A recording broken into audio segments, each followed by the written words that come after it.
La Alemania nazi comenzó con un hombre y terminaría con un solo hombre, Adolf Hitler. Al comienzo de la Segunda Guerra Mundial, desde 1939 hasta los primeros meses de 1943, parecía que los alemanes tenían la ventaja bajo la dirección de su dictador.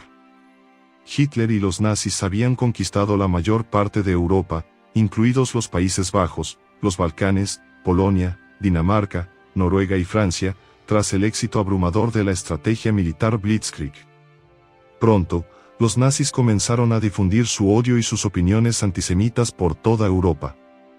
Parecía que Hitler era invencible y que las potencias aliadas no tenían ninguna posibilidad de derrotar a este gran monstruo. Hitler había unido al pueblo a su lado, demostrando su punto de que el pueblo alemán necesitaba reconstruirse y expandir su país para proporcionar un espacio vital para la nueva raza aria. Sin embargo, en el año 1943, más de 4 años después del inicio de la guerra, su visión de un Reich milenario se estaba desmoronando. Las ciudades alemanas estaban siendo bombardeadas por las fuerzas aéreas estadounidenses y británicas, destruyendo vidas civiles, arrasando importantes depósitos de transporte y vías de ferrocarril y quebrando el espíritu de guerra en casa. El principal aliado europeo de Hitler, Italia, se había rendido a las fuerzas aliadas, abriendo un nuevo frente para que lo defendiera el pueblo alemán. Los soldados alemanes morían en el frente oriental en cantidades cada vez mayores, lo que llevó a Hitler a reclutar a muchachos más jóvenes e inexpertos para el esfuerzo bélico. Mientras los soviéticos hacían retroceder furiosamente a los nazis, provocando ira y devastación en el corazón de Alemania, Hitler, alguna vez invencible, comenzó a declinar. Hoy vamos a ver en detalle los absurdos ocurridos en los momentos finales del dictador del Tercer Reich. Prepárense, el desembarco en Normandía, que se produciría en el verano de 1944, trajo el pánico a los ojos del pueblo alemán. Ahora tenían que soportar la destrucción de la guerra en ambos bandos, junto con la reducción de su imperio. Hitler también se vería arrastrado a un agujero incontrolable. La salud general de un líder mundial otrora ruidoso e impresionante, que había conquistado por sí solo casi toda Europa, empeoraría rápidamente. Sus grandes ideas del pasado se desvanecerían ante la medida que sus enemigos aceleraran la destrucción de su destino nazi. Sus generales de confianza acabarían perdiendo la fe en él y sus decisiones serían vistas en todas partes con sospecha y locura. Su humor cambiaría, surgirían rabietas y el gran, decidido y valiente líder alemán del pasado se dejaría vencer por el cansancio y la desesperación. Con la derrota en el horizonte, un frágil Hitler pronto se hundiría en un sombrío y oscuro abismo. En los últimos 2 años y 5 meses de su gran guerra, se debilitaría debido a muchos periodos de agotamiento, drogadicciones, enfermedades contraídas y golpes aplastantes que hirieron su corazón y su fe, todo debido al rápido declive de su imperio. A medida que perdió la cordura psicológica, caminó hacia lo desconocido, dando órdenes aleatorias e inexplicables de atacar. Estaba inesperadamente arrastrando consigo al país inocente que había llegado a amar y adorar. En los últimos meses de la Segunda Guerra Mundial, las órdenes absolutas e impulsivas de Hitler y sus débiles decisiones para mantener viva a Alemania se vieron alimentadas por los errores que había cometido 3 años antes, en el verano de 1941. El dictador decidió realizar el movimiento táctico más importante de la guerra e invadir la Unión Soviética, tras su fracaso en capturar Gran Bretaña. Hitler comenzó a perseguir su ambición de expandir su imperio hacia el este. Esta era una excelente oportunidad. Creía que los soviéticos sucumbirían a los incisivos ataques de la Blitzkrieg y otorgarían otra rápida victoria a los nazis. Hitler sabía que tendría que invadir y marchar rápidamente sobre Moscú antes de que llegara el temido invierno ruso. Sus asesores más cercanos, entre ellos Albert Speer y Otto Ernst Hammer, advirtieron a Hitler del futuro inminente si la operación no iba según lo planeado, debido a que abriría otro frente, separando así los suministros y soldados alemanes que ahora estarían necesarios en todos los rincones de Europa. En su libro Hitler, un estudio sobre la tiranía el historiador Sir Alan Bullock profundiza en esta ignorancia, diciendo lo siguiente: Hitler estaba convencido de que la guerra en el este terminaría en 2 meses o 3 como máximo. No lo hizo. Solo digo esto, pero actué sobre esta base, negándose a hacer preparativos para una campaña de invierno. Hitler ignoró a todos y continuó con su plan. Durante la operación, lo drogaron con vitaminas, muchos otros minerales y varias pastillas, todo para mantener su cuerpo en equilibrio. Muchos científicos dijeron que estos medicamentos podrían haber influido en sus decisiones. El famoso nazi Albert Speer, que fue el único de su partido que pidió disculpas a las víctimas del genocidio masivo del Holocausto, recordó las decisiones inconscientes de Hitler. Después de que fuertes fuerzas soviéticas rompieron las posiciones de las divisiones rumanas, Hitler inicialmente intentó explicar y minimizar este desastre haciendo comentarios despectivos sobre las cualidades de combate de sus aliados. Las tropas soviéticas pronto comenzaron a dominar también las divisiones alemanas. Hitler se mostró muy obstinado en los planes para la Operación Barbarroja. Puso muchas excusas, pero no hizo ningún esfuerzo por corregir errores anteriores. La operación no salió según el gran plan de Hitler. Los soldados alemanes pronto se encontraron atrapados en la nieve con poca protección contra el frío, y sus generales les dijeron repetidamente que el ejército alemán no podía avanzar más en el invierno de 1941. Hitler continuó diciendo que la retirada no era una opción. Ya no escuchaba los consejos de sus generales, lo que provocó mucha confusión entre los funcionarios del gobierno sobre cómo debía llevarse a cabo la guerra, lo que resultó en una cadena de futuras derrotas. La campaña oriental continuó bajo presión y el frente alemán comenzó a desmoronarse en los primeros meses de 1943. Los nazis y Hitler sufrieron la derrota en la batalla de Stalingrado. Los alemanes perdieron a muchos combatientes experimentados, que se congelaron de frío, murieron de neumonía o fueron derribados por los soviéticos. Hermann Göring, uno de los generales más cercanos a Hitler, que al principio eran personalmente cercanos a su líder, ahora lo criticó por las malas decisiones que había tomado durante la operación. El historiador europeo Jan Kercha escribe en su artículo lo siguiente: Hitler era extremadamente poco burocrático, se mantenía al margen de los asuntos cotidianos del gobierno y no estaba interesado en cuestiones complejas y detalladas. Bajo la presión interna de su equipo y el estrés externo del público emocional, que pensaba que su líder era invencible, Hitler no se centró en los detalles más finos de sus planes, lo que le llevó a perder la campaña del Este. La secretaria Traul Junge, en una entrevista de 2001, recordó cómo Stalingrado cambió todo y dijo lo siguiente: en febrero de 1943, después de Stalingrado, las cosas eran realmente muy diferentes. La atmósfera en el cuartel general del Führer era muy opresiva. Junge recordó que a nadie en el búnker se le permitía hablar de la guerra con el Führer. Muchos historiadores consideran la batalla de Stalingrado como el punto de inflexión de la Segunda Guerra Mundial. La derrota alemana en esta batalla desencadenó una serie de acontecimientos y nuevas derrotas para Alemania. Esto se debió a los planes irreales y decididos de Hitler de mantener el control sobre su imperio incluso cuando la situación era desesperada. Como resultado, Alemania fue lentamente aplastada y finalmente cayó en manos de los aliados, mientras Hitler se hundía en un estado de tristeza y desesperación. El imperio nazi de Hitler fue atacado por otra gran ola de combates en el verano de 1944, cuando las fuerzas aliadas desembarcaron en las playas de Normandía en una importante operación que se llamaría la invasión del día de Hitler. Ya había planeado e implementado la construcción de una invasión. Extensa red defensiva de emplazamientos de armas y muchos obstáculos mortales en las playas desde la costa oeste de Francia hasta las playas de Noruega. Este muro atlántico defendería al nuevo imperio alemán de las amenazas del Océano Atlántico. Desafortunadamente, este muro protector fue traspasado y la invasión podría haberse evitado si Hitler hubiera sido consciente de su entorno. El historiador Watt escribe que, a lo largo de su vida, Hitler coqueteó con el fracaso y se involucró innecesariamente en situaciones que representaban un peligro para él y su movimiento. Si el dictador se hubiera centrado más en el esfuerzo bélico, esta campaña aliada podría haberse detenido. Muchos científicos e historiadores predicen hoy que el líder alemán pudo haber padecido la enfermedad de Parkinson ya en 1943.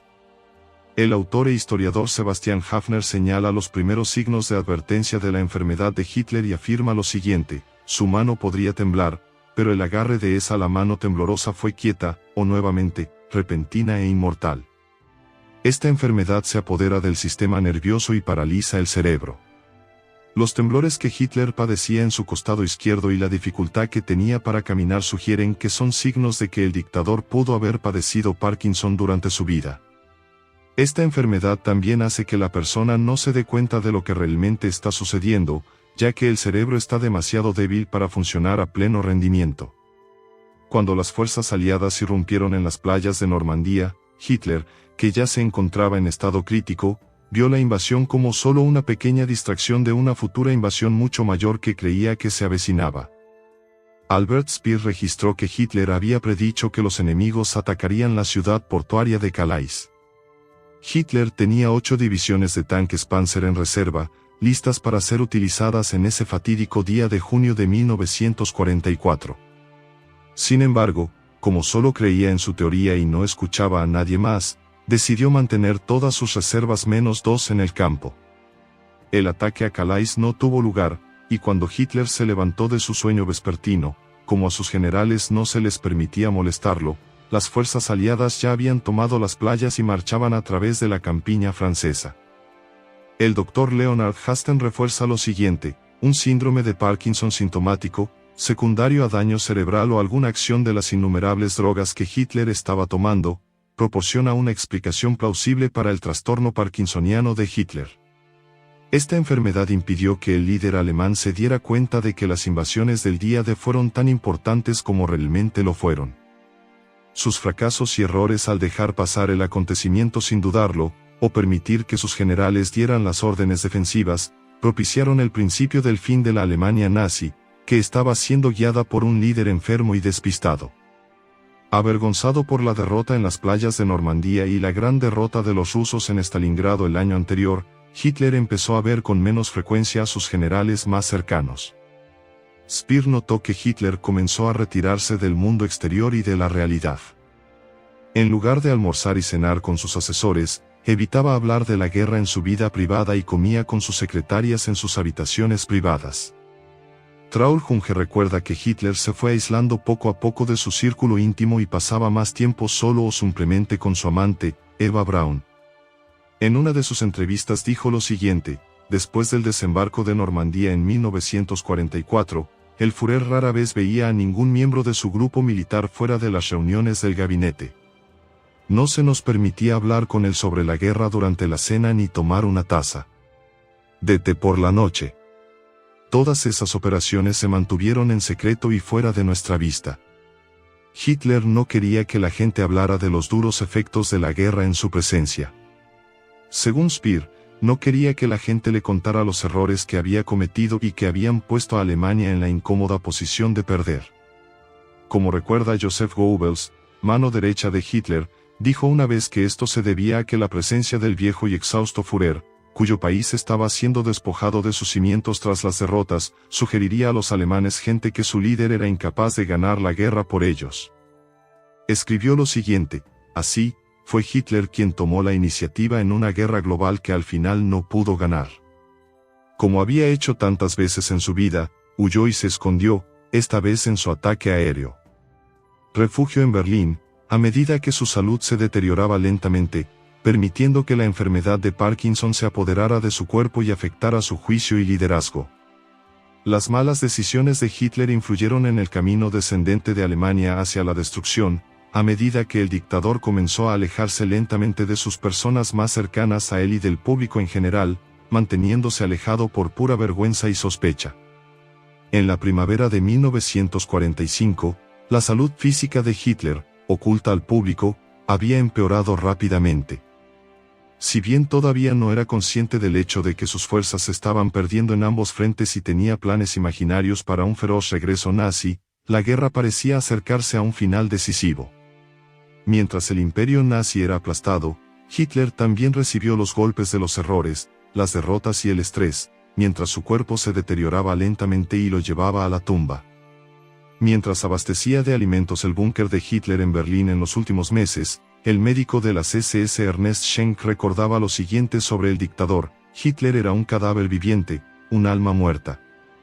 Su columna estaba doblada, sus omóplatos sobresalían de su espalda estaba doblada y me encogí de hombros como una tortuga. Estaba mirando a los ojos de la muerte. Hitler no tenía la misma expresión exterior que había mostrado cuando fue nombrado canciller de Alemania en 1933. Su postura física era considerablemente diferente e impactante. Robert Paine señala en su libro que Guderian, un general alemán que tuvo éxito en las campañas polaca y rusa, visitó a Hitler después de Stalingrado y observó que había perdido la confianza en sí mismo. Su habla se había vuelto entrecortada, su caminar se había convertido en un paso torpe y su mano izquierda temblaba. El dictador tenía problemas para caminar, sus rodillas comenzaban a fallar y también a debilitarse. Las personas más cercanas a él que trabajaban en su búnker, incluido Speer, notaron que Hitler caminaba con paso lento y vacilante, como un hombre muchos años mayor. El dictador incluso tuvo dificultades para recuperar el aliento mientras avanzaba tambaleándose hacia los acontecimientos. No podía dar algunos pasos sin apoyarse en una barandilla, una pared o incluso en otra persona. Hitler también tuvo problemas con los temblores, probablemente debido a la gran cantidad de estrés al que se encontraba, lo que provocó muchas sospechas entre sus asesores más cercanos sobre cuánto tiempo más podría continuar su líder en su posición de mando sobre su amado país. El doctor Theodor Morell, médico personal de Hitler, anotó una vez en su diario lo siguiente: el paciente Hitler ha estado actuando de manera muy extraña últimamente. Desde la última vez que lo vi, su brazo izquierdo ha sucumbido a temblores y su mano izquierda tiembla incontrolablemente. Estos temblores empeoraron progresivamente en enero de 1945, cuando el doctor Morell observó que Hitler tenía dificultades para llevarse la comida a la boca y que su uniforme estaba cubierto de manchas. Un asistente tenía que sacar una silla para Hitler en cada comida, ya que sus manos temblorosas hacían imposible realizar muchas tareas diarias solo. Hitler también tuvo dificultades para firmar su nombre en documentos importantes y, en muchas ocasiones, tuvo que utilizar un sello de goma para marcar su firma. Mientras leía documentos, Karl Donitz, uno de los mayores comandantes navales alemanes de la guerra, observó que el dictador necesitaba una lupa para ver la letra pequeña, probablemente debido a su debilitada vista. Traul Junge recuerda que Hitler también tuvo dificultades para mantenerse sano debido a su encierro en el búnker de la Cancillería en los últimos meses y a su imposibilidad de salir debido a los bombardeos de la artillería soviética. En su entrevista, ella dijo lo siguiente: tuvo que lidiar con una vida muy insalubre, muy poco aire fresco y muy poco ejercicio. La negativa de Hitler a hacer mucho ejercicio, además de su dieta poco saludable de azúcares y dulces, llevaron a la espiral descendente de su salud física. Según Wolfgang Wagner, la canciller alemana puso al menos 7 cucharaditas de azúcar en cada taza de té que bebió durante sus últimos meses en el poder. La condición física de Hitler decayó rápidamente, y la lucha por llevar a cabo las rutinas diarias en sus oficinas y la dificultad para ganarse la confianza de sus asesores más cercanos, que lo veían solo como una figura encogida bajo una nube de sospecha, se desarrollaron hasta el punto de la ruptura definitiva. Para el gobierno nacional alemán y uno de los líderes más grandes de todos los tiempos. Influenciado por las desastrosas derrotas que enfrentaba Alemania, la salud psicológica de Hitler también cayó rápidamente en desorden, y los arrebatos de ira se volvieron comunes dentro del cuartel general del Führer en los últimos 2 años. El dictador tenía sobre sus hombros muchas cargas que gestionar. Speer afirmaría en sus memorias que se dio cuenta de que Hitler quería tener más control sobre su ejercicio a medida que las derrotas se hacían más frecuentes. Speer lo expresa de esta manera: se ocupaba regularmente de una enorme cantidad de trabajo diario. Mientras que en el pasado dejaba que otros trabajaran con él, ahora asumía cada vez más responsabilidad por los detalles. Los generales de Hitler a veces eludían los planes de su líder, porque la mayor parte del tiempo Hitler no sabía de qué estaba hablando y era ajeno a las situaciones reales. Cuando el líder descubría estas conspiraciones, estallaba en ataques de ira que podían durar desde unos minutos hasta varias horas. Alan Bullock escribe lo siguiente en su biografía: cuestionar las suposiciones o los hechos de Hitler lo sacudió y lo sacó de ritmo. Estos ataques de gritos y rabia incontrolable ocurrieron con mayor frecuencia a medida que la Alemania nazi llegaba a sus últimos días. Speer también se refirió al cambio de actitud de Hitler, diciendo lo siguiente: el exceso de trabajo y el aislamiento le llevaron a un peculiar estado de petrificación y rigor. Sufría periodos de letargo mental y estaba permanentemente cáustico e irritable. Antes, tomaba decisiones con una actitud casi deportiva. Facilidad, ahora tenía que expulsarlos de su cerebro agotado. Muchos en el círculo íntimo de Hitler, incluido Martin Bormann, que era el secretario privado del dictador, recordaron que todos entraban en pánico en los momentos de arrebatos de ira, porque la mayoría de las veces las rabietas iban seguidas del despido o la ejecución de alguien. Unos días antes de la rendición de Alemania a finales de abril de 1945, y unas horas después de que el Dr. Morell fuera despedido, Hitler, sin nadie que le entregara personalmente las medicinas, finalmente anunció que toda esperanza había sido destruida. Después de que sus asesores más cercanos le informaran que no vendrían refuerzos alemanes para ayudar a Berlín en los últimos ataques desesperados de la ciudad contra los soviéticos, Hitler estalló en furia. Proclamó que toda Alemania estaba perdida debido a los estúpidos errores de sus generales, y para él esto fue el colmo. Al darse cuenta de que ya no podía hacer nada por su país, Hitler finalmente se dio por vencido, proclamando de una vez por todas a todos los que todavía tenían fe en el que el destino había trazado su línea final y que la Alemania nazi, junto con su guía, no resurgir de las cenizas. Con mucho estrés sobre sus hombros, Hitler pronto se vio abrumado por todo y perdió toda esperanza de volver a encaminarse hacia la victoria. Se encontró viviendo en un mundo imaginario donde todo tenía que salir a su manera, y cuando cada plan al final no salió como él quería, su furia enojada no ayudó a sanar las heridas del país que ya había causado, pero por el contrario, empeoró la situación y la hizo más desesperada. Desde el inicio de su gobierno como canciller de la Alemania nazi, Hitler comenzó a tomar muchos medicamentos debido a las complicaciones que contenía su organismo. Estas dosis aumentaron significativamente a partir de 1943, cuando aumentó el estrés y la imagen de la derrota flotaba en el aire. Para quienes gustan de las fechas, 1943 fue cuando tuvo lugar la batalla de Kursk y la Alemania nazi sufrió una desastrosa derrota. Aquí en el canal incluso tenemos un vídeo que explica este evento con gran detalle. El enlace está en la descripción. Theodor Morell permaneció al lado del dictador desde los años 1936 hasta 1945. Durante los primeros años de Hitler, además de tener un eczema crónico severo en las piernas, también tenía calambres estomacales y se informó que tenía problemas para controlar el exceso de gases en el cuerpo. Como no quería mostrar en público estas condiciones críticas, comenzó a tomar medicamentos que Morell le suministraba sospechosamente, pero que eran necesarios para adaptarse a su imagen personal. Hitler declaró una vez lo siguiente: si no hubiera tenido a mi fiel Morell, habría sido completamente derrocado. Morell no solo eliminó el eczema de Hitler durante el primer año de su nombramiento, sino que también alivió los calambres estomacales del dictador dándole una combinación de laxantes y analgésicos. Este método resultó contraproducente y Hitler siempre sería propenso a futuros dolores de estómago, ya que sus intestinos estaban en un círculo vicioso. Si analizamos el mecanismo, los laxantes ayudaron a limpiar el estómago, mientras que los analgésicos provocaron contracciones estomacales. Básicamente, los dos medicamentos reaccionaron entre sí.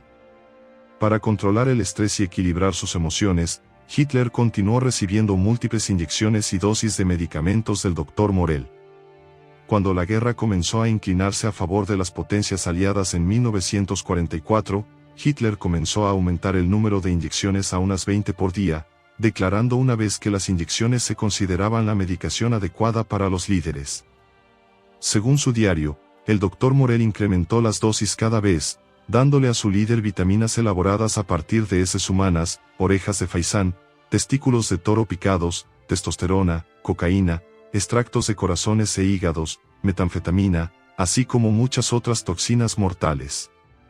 Ingredientes, de los cuales Hitler pronto se convirtió en un gran admirador y dependiente. Al canciller alemán también le recetaron combinaciones de los medicamentos Mutaflor y Bonerbosite. El primero se usó para curar su fatiga, mientras que el segundo se le inyectó líquido en el cuerpo todas las noches para hacer dormir a Hitler. El Dr. Ibn Hessen, que era un amigo cercano de Hitler, comentó una vez lo siguiente: no es que Hitler fuera un adicto común y corriente, pero su constitución neuropática lo llevó a encontrar varios medicamentos placenteros a lo largo de la guerra. Hitler estaba fascinado por las inyecciones de vitaminas y las píldoras que tomaba debido a que las sustancias químicas que contenían lo hacían sentir alerta y despierto. Con el creciente estrés de la idea de la derrota nazi, así como el ocultamiento de sus propios problemas corporales, Hitler encontró placer en tomar múltiples combinaciones de drogas, pero al mismo tiempo, comenzó a desarrollar una serie de dependencias que lo harían llevar su cuerpo y su mente a un nuevo y desastroso viaje. Las inyecciones regulares y las dosis de medicación que recibía Hitler le provocaron muchas dependencias y efectos secundarios. Incluso cuando los medicamentos parecieron ayudar a Hitler a corto plazo, eventualmente destruyeron su cuerpo desde adentro.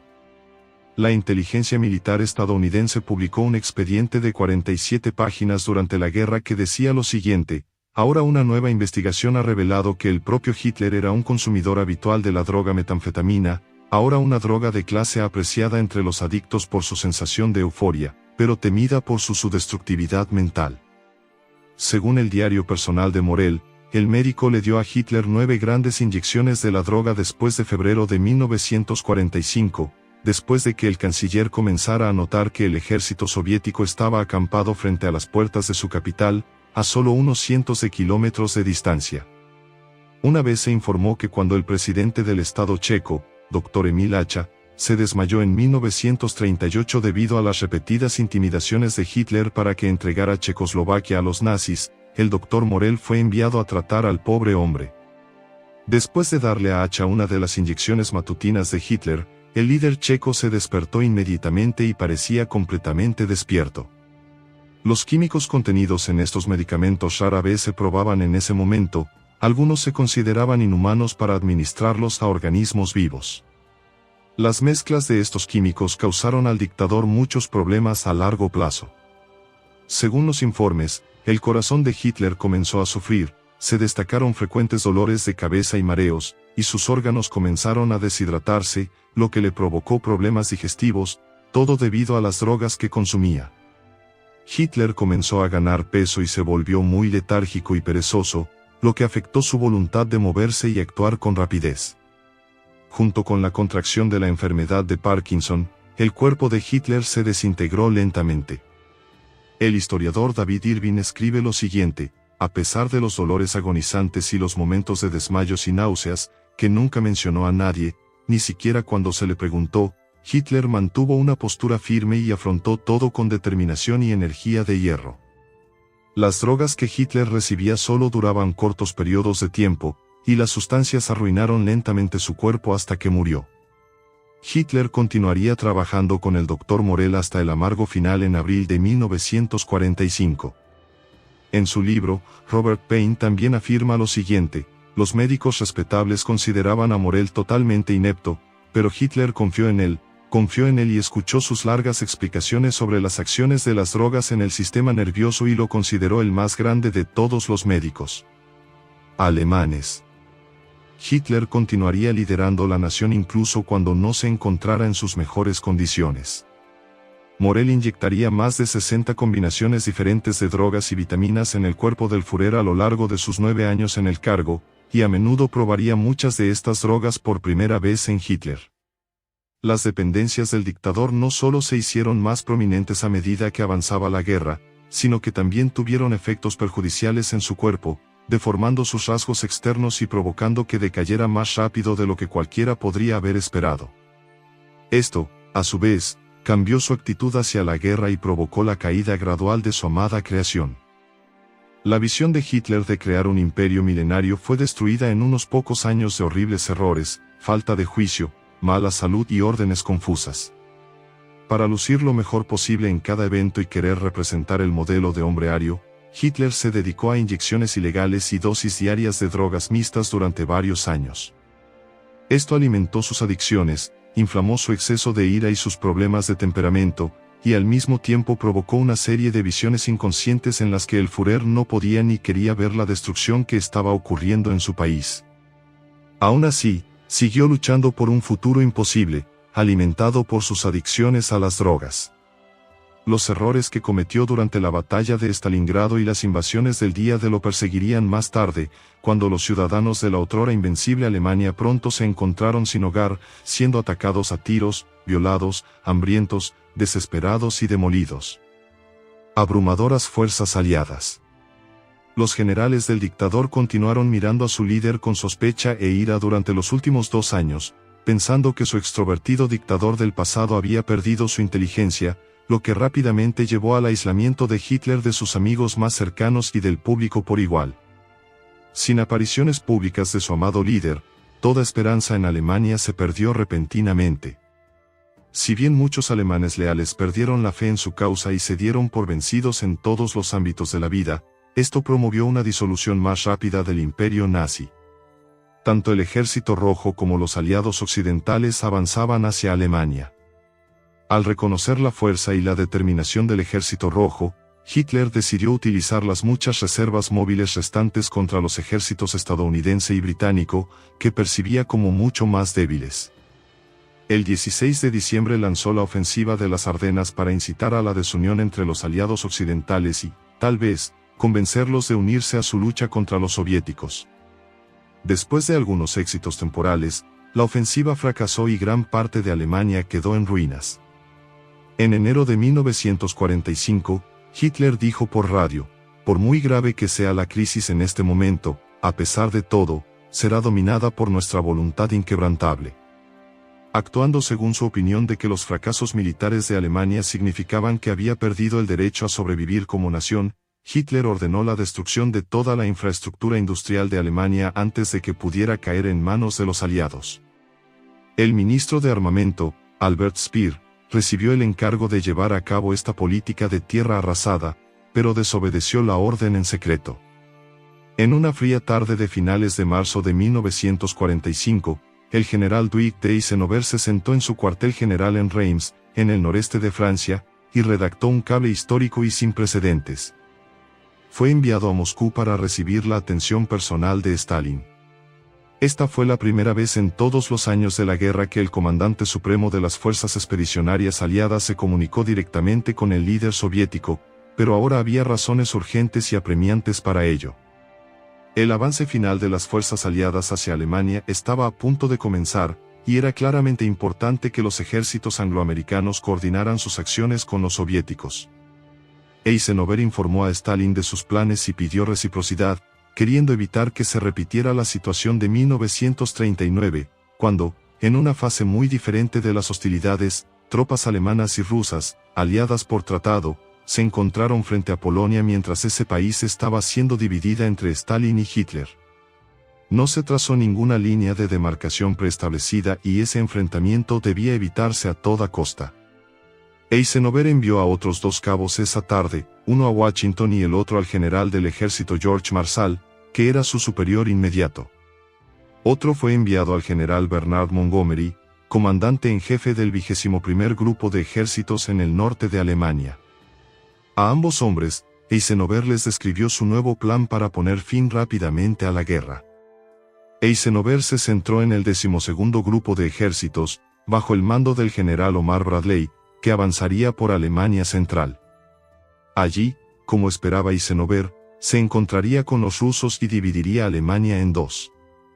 En cuestión de horas, los telegramas, especialmente el enviado a Stalin, crearon la división más grave entre estadounidenses y británicos desde que comenzó la invasión 9 meses antes, el día de en los días y semanas previos al 28 de marzo, Eisenhower había cambiado de cargo. Opinión decisiva sobre una cuestión vital relacionada con el curso de la guerra, ya no consideraba a Berlín, la capital del Reich de Hitler, como un objetivo militar importante. Frente a los generales británicos, Eisenhower no estaba entrenado para considerar los objetivos políticos como parte de la estrategia militar, su principal preocupación era terminar la guerra lo más rápido posible y con el menor número de bajas.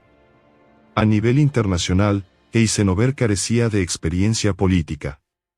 Su misión, tal como la definieron los jefes del Estado Mayor Combinado, era clara: entrarán en el continente europeo y, junto con las demás Naciones Unidas, emprenderán operaciones dirigidas al corazón de Alemania y a la destrucción de sus fuerzas armadas.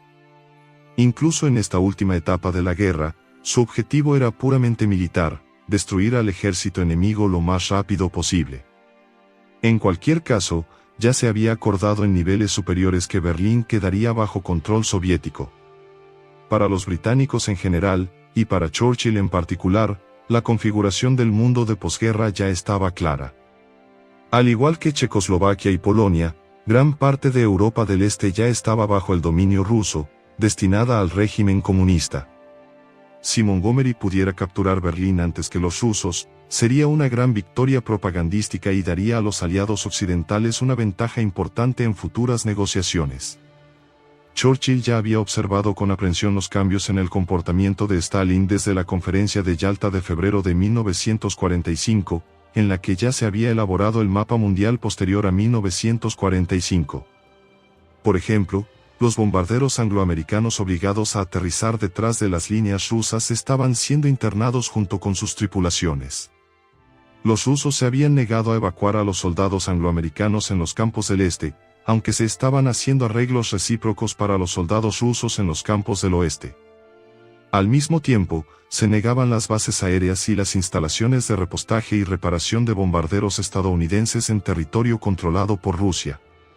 En estas circunstancias tempranas de la Guerra Fría, Churchill consideró el telegrama de Eisenhower a Stalin como una intervención ingenua y peligrosa en la estrategia política global. Hubo varias razones para el cambio de opinión de Eisenhower respecto a Berlín. Detestaba profundamente a Montgomery, que estaba al mando en el norte, y decidir atacar Berlín le daría al mariscal de campo británico un papel mayor del que Eisenhower podía tolerar. El 12 de abril de 1945, el presidente Roosevelt murió en su casa de Warm Springs, Georgia. Al enterarse de la noticia, la jerarquía alemana celebró y Joseph Goebbels comentó: "Este es el punto de inflexión". Al día siguiente, el propio Hitler tranquilizó a las maltrechas tropas de su nación en el frente oriental, asegurándoles que el alivio era inminente. Aseguró que Berlín seguiría siendo alemana y que Viena, que los rusos habían tomado ese mismo día, pronto volvería a formar parte de la patria.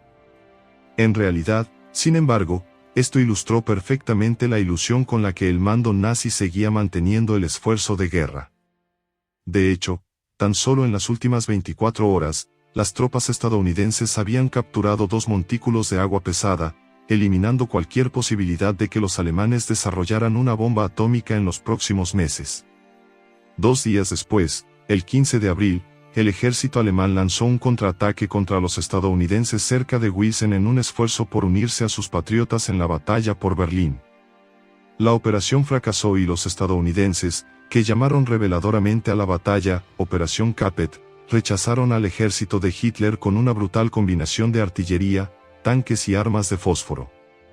El fin de la Segunda Guerra Mundial estaba cerca y así comenzaron los últimos días de los nazis.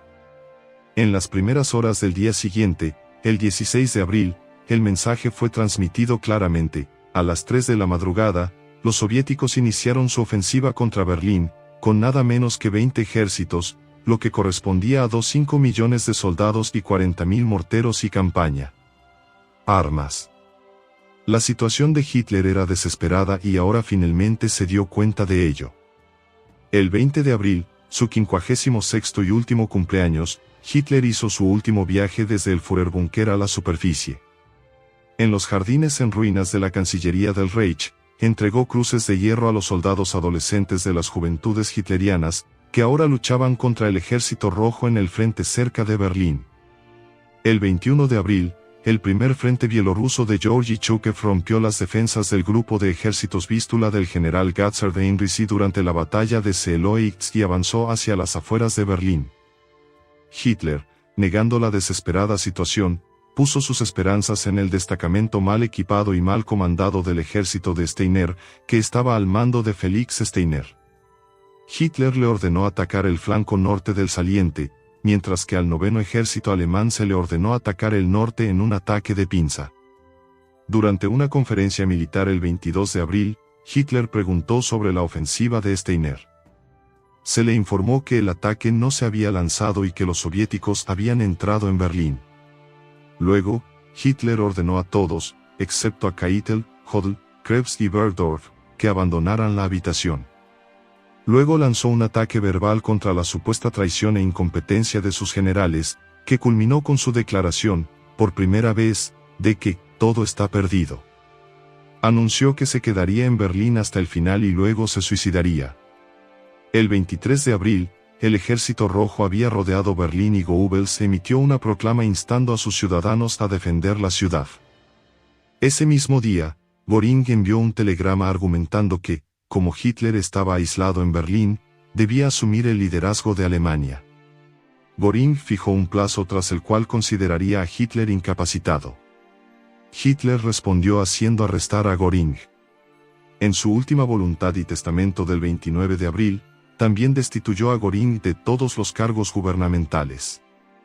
El 28 de abril, Hitler descubrió que Himmler, que había abandonado Berlín el 20 de abril, estaba intentando negociar una rendición con los aliados occidentales.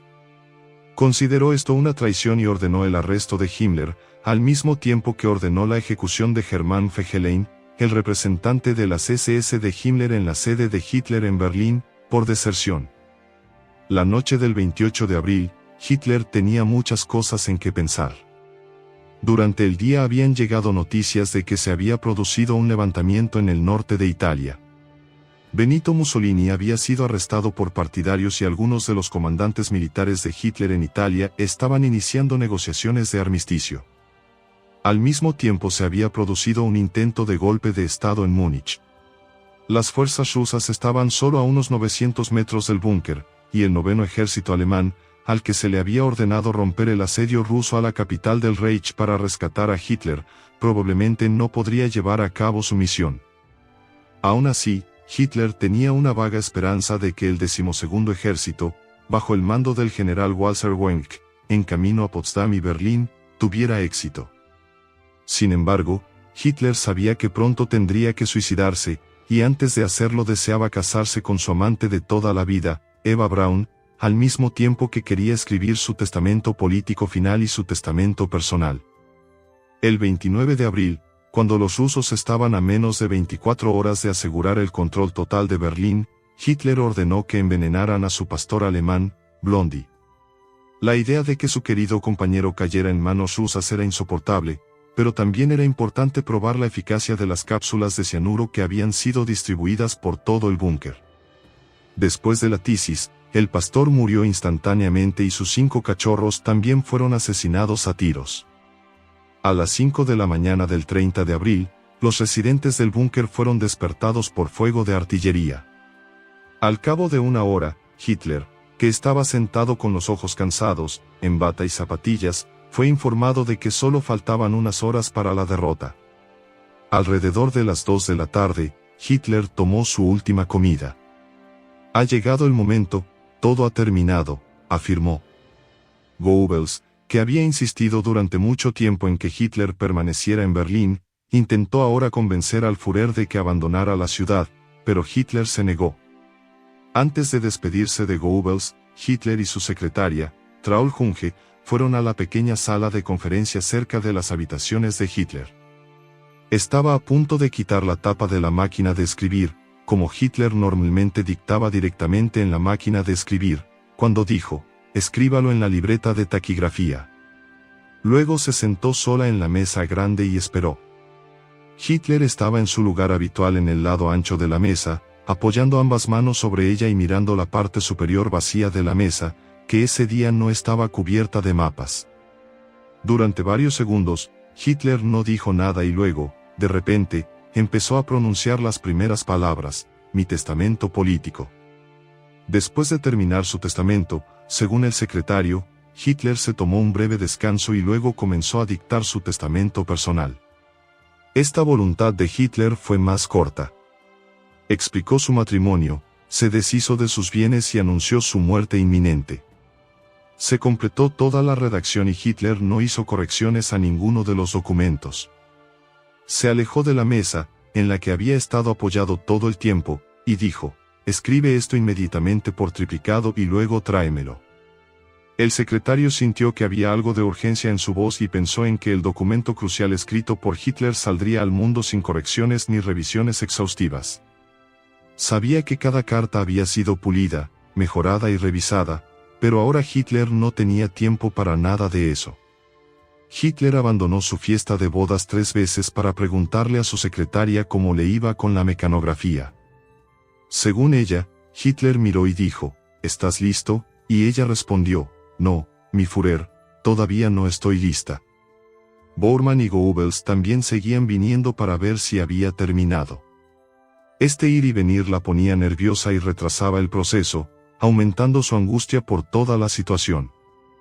También acabó cometiendo varios errores tipográficos. Su tarea también se vio complicada por la necesidad de añadir al testamento político los nombres de algunos nombramientos del nuevo gobierno bajo el mando del almirante Dönitz. Durante la fiesta de boda, Hitler discutió y negoció el asunto con Bormann y Goebbels, mientras la secretaria mecanografiaba copias limpias del testamento a partir de sus notas taquigráficas. Goebbels o Bormann le comunicaban alternativamente los nombres de los ministros del futuro gobierno, proceso que duró hasta que ella terminó de escribir a las 5 de la mañana.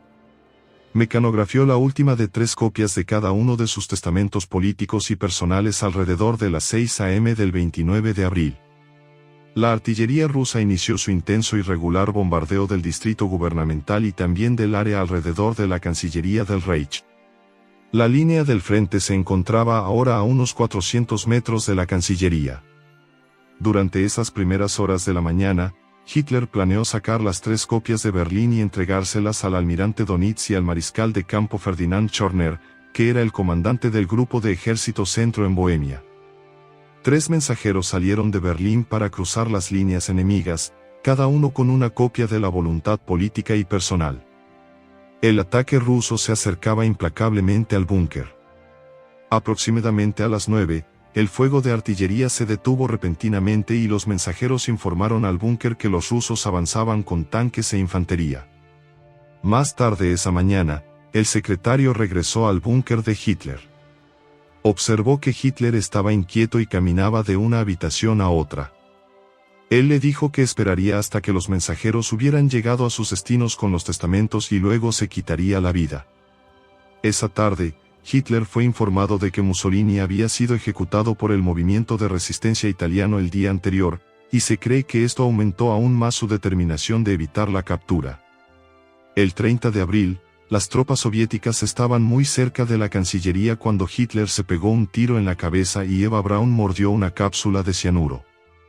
De acuerdo con los deseos de Hitler, sus cuerpos fueron llevados al jardín detrás de la Cancillería, donde los colocaron en el cráter de una bomba, los rociaron con gasolina y les prendieron fuego, mientras continuaba el bombardeo del Ejército Rojo.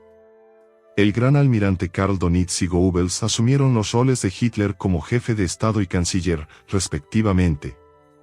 La noche del 1 de mayo, Goebbels y su esposa Magda se suicidaron en el jardín de la Cancillería después de envenenar a sus 6 hijos con cianuro.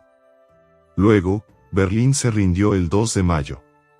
Los restos de la familia Goebbels, el general Hans Krebs y el perro de Hitler, Blondie, fueron enterrados y exhumados repetidamente por los soviéticos. También se habrían trasladado los restos de Hitler y Braun, pero probablemente se trate de desinformación soviética. No hay evidencia de que hayan encontrado restos identificables de Hitler o Braun, a excepción de puentes dentales. Si bien la noticia de la muerte de Hitler se difundió rápidamente, no se emitió un certificado de defunción hasta 1956, después de una larga investigación para recopilar las declaraciones de 42 testigos. La muerte de Hitler quedó registrada como una presunción de muerte basada en estos testimonios. A las 22:26 horas del 1 de mayo, Dönitz anunció a través de la radio de Hamburgo la muerte de Hitler y su propia sucesión. Hitler gobernó el partido nazi de manera autocrática, alegando que lo llamaban el principio del líder. Este principio se basaba en la obediencia absoluta de todos los subordinados a sus superiores. Por lo tanto, veía la estructura de gobierno como una pirámide y a él mismo como el líder infalible en la cúspide.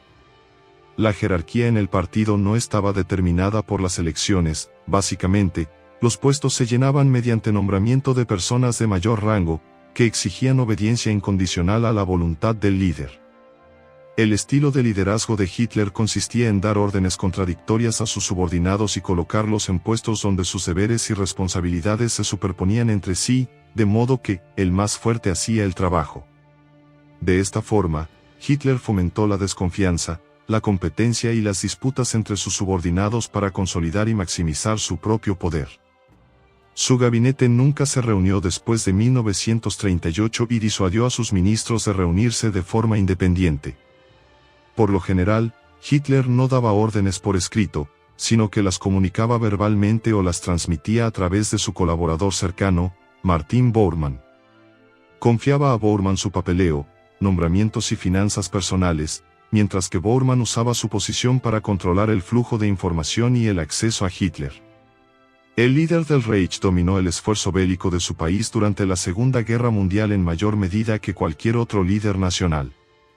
Reforzó su control sobre las Fuerzas Armadas en 1938 y posteriormente tomó todas las decisiones importantes relativas a la estrategia militar de Alemania. Su decisión de montar una arriesgada serie de ofensivas contra Noruega, Francia y los Países Bajos en 1940, en contra del Consejo de sus generales, resultó exitosa, aunque las estrategias diplomáticas y militares que empleó en sus intentos de obligar al Reino Unido a salir del conflicto la guerra ha fracasado. Hitler profundizó su participación en el esfuerzo bélico al nombrarse a sí mismo comandante en jefe del ejército en diciembre de 1941.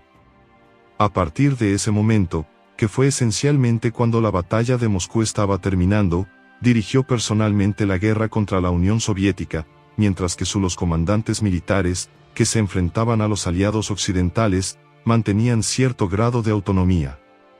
El liderazgo de Hitler se desconectó cada vez más de la realidad a medida que la guerra se volvía contra Alemania, con estrategias defensivas militares a menudo socavadas por su lenta toma de decisiones y sus frecuentes directivas para mantener posiciones insostenibles. En los últimos meses de la guerra, Hitler se negó a considerar negociaciones de paz y prefirió la destrucción de Alemania a la rendición. Los militares no desafiaron el dominio de Hitler en el esfuerzo bélico y los oficiales superiores en general apoyaron e implementaron sus decisiones. Casi 70 años después de la muerte de Hitler, sigue siendo difícil evaluar de manera sucinta el impacto de su vida y su reinado. Sin embargo, hay pocas dudas de que la visión de Hitler no incluía ideas civilizadas o humanitarias. Esto contrastaba con las potencias anteriores que ya gobernaban el mundo. Desde el Imperio Romano hasta el británico, siempre ha existido alguna idea de ideología que hacía referencia a un futuro mejor, más brillante y también pacífico. Estos ideales simplemente no estaban en consonancia con la sed de poder de Hitler. En lugar de ello, siguió una política de represión, esclavitud y limpieza racias, cuyos resultados representan uno de los capítulos más tristes, depravados y horrendos de la historia de la humanidad. Sin embargo, a los ojos de Hitler, la guerra fue únicamente culpa de los estadistas judíos o de aquellos que trabajaban en intereses judíos. Incluso al final comentó lo siguiente: los judíos son los verdaderos culpables de esta lucha asesina. Esta vez los verdaderos culpables tendrán que pagar por su culpa, aunque con medios más humanos que la guerra. Estos medios humanos a los que se refería eran las cámaras de gas. Son los esfuerzos que hizo para justificar su tesis los que están particularmente distorsionados. Basándose en la supervivencia del más fuerte de Darwin, Hitler comentó lo siguiente en 1942: los simios matan a cualquier miembro de su comunidad que muestre el deseo de vivir por separado, y lo que se aplica a los simios se aplica también a los hombres en un nivel superior. También está claro que Hitler sabía muy bien que había puesto en marcha una serie de acontecimientos irreversibles. Sus políticas y decisiones, así como las de sus confidentes más cercanos, habían asegurado que todos los puentes con el resto del mundo fueran quemados. Es alarmante que en general se acepte que Hitler consideraba las terribles ondas de choque que había creado como un logro positivo, mientras que las terribles consecuencias para él no importaban. El escritor John Mearsheimer argumentó lo siguiente: la guerra es la estrategia más controvertida que las grandes potencias pueden emplear para aumentar su participación en el poder mundial. Un ex cabo bohemio, más tarde autoproclamado Führer, empleó esta estrategia en su búsqueda por maximizar el poder y convertirse en una hegemonía regional. Sin embargo, librar guerras en múltiples frentes geográficamente distantes y con comunicaciones mínimas resultó en un tramo estratégico. Este mismo escritor también afirmó lo siguiente: las guerras las ganan grandes batallones, no armadas en el aire o en el mar. La potencia más fuerte es el Estado con el ejército más fuerte. En retrospectiva, se puede decir que Hitler mantuvo un poder terrestre considerable y que la infantería de la Wehrmacht estaba mecanizada. Su armadura tenía una movilidad considerable y una potencia de fuego letal. Para fortalecer aún más el componente terrestre, cabe destacar que las Waffen-SS lucharon junto a la Wehrmacht y la división SS Totenkopf, que tenía la tarea principal de reprimir la resistencia y la insurgencia en los territorios ocupados. En estas operaciones, Totenkopf cometió crímenes atroces contra la humanidad, incluidas masacres y limpieza étnica. Estos crímenes se extendieron posteriormente a los prisioneros de guerra, y en diciembre de 1944, Saab Dietrich de las Waffen-SS dirigió las ejecuciones de prisioneros de guerra estadounidenses, conocida como la masacre de Malmedy. Es pertinente que las atrocidades violentas cometidas por la maquinaria de guerra nazi desataran una fuerza contraria masiva que creció en resistencia. Esta resistencia existió eternamente dentro de las filas de la jerarquía nazi. La infame Operación Valquiria de julio de 1944 puede tomarse como un ejemplo ejemplar de cuando oficiales de alto rango intentaron sin éxito derrocar a Hitler. Las intenciones de los golpistas siguieron siendo un tema debatible, sin embargo, resultó en ejecuciones masivas y suicidios forzados, incluido el del mariscal de campo Rommel. También vale la pena mencionar que la Alemania nazi logró avances geopolíticos pero no logró articular ni emplear una culminación de ataque y una culminación de victoria en su esfuerzo bélico y su doctrina general. Por ejemplo, el ejército prusiano, bajo el mando de Guillermo y Otto von Bismarck, capturó París y derrotó a Francia durante la Guerra Franco-Prusiana de 1870 a 71. Sin embargo, después de demostrar destreza militar y lograr avances geopolíticos, incluida la anexión de Alsacia-Lorena, los prusianos buscaron la paz. Anexar territorios para obtener beneficios geopolíticos es una estrategia útil para las grandes potencias, sin embargo, las conquistas y ocupaciones de países enteros generan insurgencias y movimientos de resistencia armada. Hitler eligió a esos aliados y formó alianzas con naciones que no podían brindar mucha ayuda a Alemania y, en última instancia, se convirtieron en un lastre. Por ejemplo, Japón ni siquiera estaba dentro del alcance continental de Alemania y tenía poco o ningún valor estratégico. De manera similar, Mussolini atacó Albania el 7 de abril de 1939 y luego invadió Grecia el 28 de octubre de 1940. La noticia de estos ataques fue impactante para Hitler, ya que no fue consultado ni informado sobre estas acciones italianas. Debido a su búsqueda de maximizar el poder, al tiempo que honraba sus obligaciones morales de cumplir sus pactos con Alemania, Hitler ofreció asistencia militar a Mussolini. El Duce rechazó la oferta del Führer, pero finalmente las fuerzas italianas quedaron estancadas y fueron rescatadas por las fuerzas alemanas.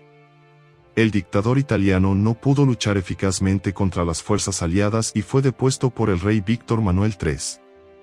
En este sentido, Mearsheimer decía con razón que las alianzas son solo matrimonios temporales de conveniencia. Sin embargo, la experiencia adquirida en esta relación matrimonial permite, en gran medida, la elección de mejores parejas en el futuro. ¿Cómo podría una persona soltera tener la más mínima idea de la utilidad del matrimonio o incluso de un matrimonio de conveniencia? Quizás se haya observado correctamente que el buen juicio proviene de la experiencia, pero gran parte proviene del mal juicio. En general, los estados no emiten juicios buenos o malos, simplemente optan por la elección más adecuada y circunstancial.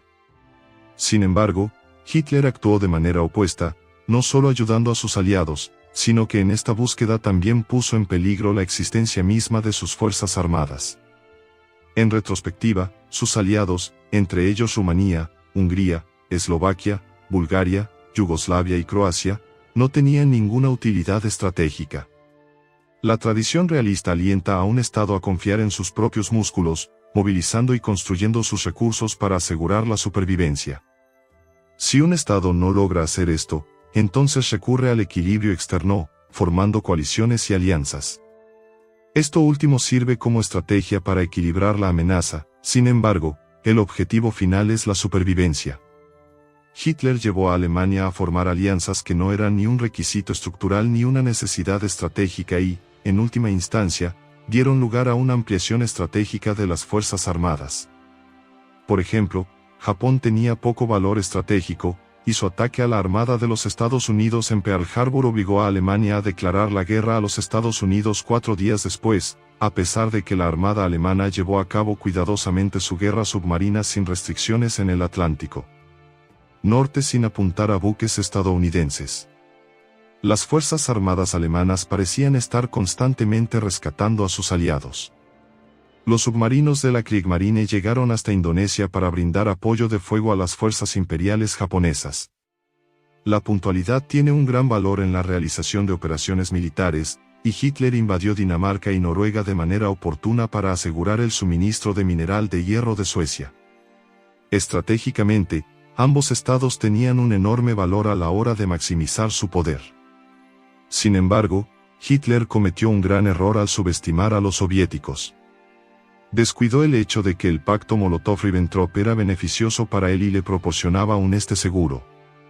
Cuando Alemania actuó como actor irracional, el sistema la castigó y Hitler tuvo un final amargo, sin otra opción que suicidarse el 30 de abril de 1945, con su Reich de 1000 años hundiéndose en el abismo de la oscuridad.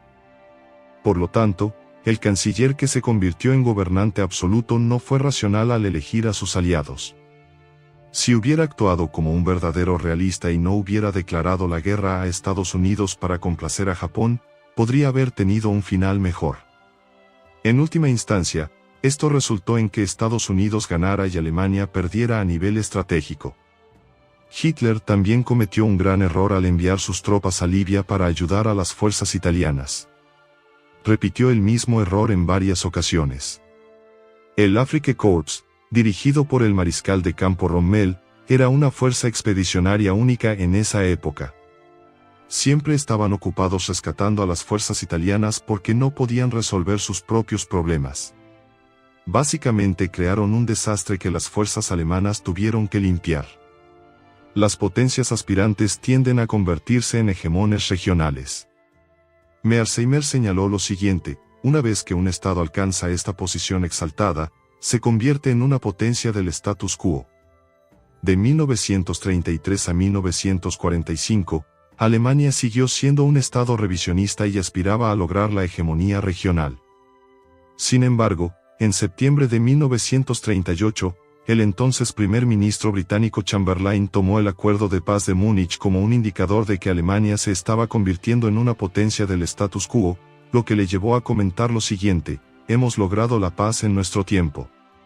En retrospectiva, Chamberlain recurrió a la estrategia del apaciguamiento cuando trató con una Alemania revisionista pero demasiado agresiva.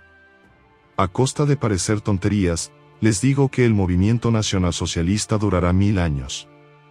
No olviden cómo se rieron de mí hace 15 años cuando declaré que algún día gobernaría Alemania. Ahora se ríen tontamente cuando declaro que permaneceré en el poder. Chicos, muchas gracias por ver este video hasta el final. Si crees que el canal Historou te ha aportado mucho en los últimos tiempos, considera apoyarnos para que siempre podamos traer contenido único y de calidad aquí. Que Dios los bendiga a todos y nos vemos pronto.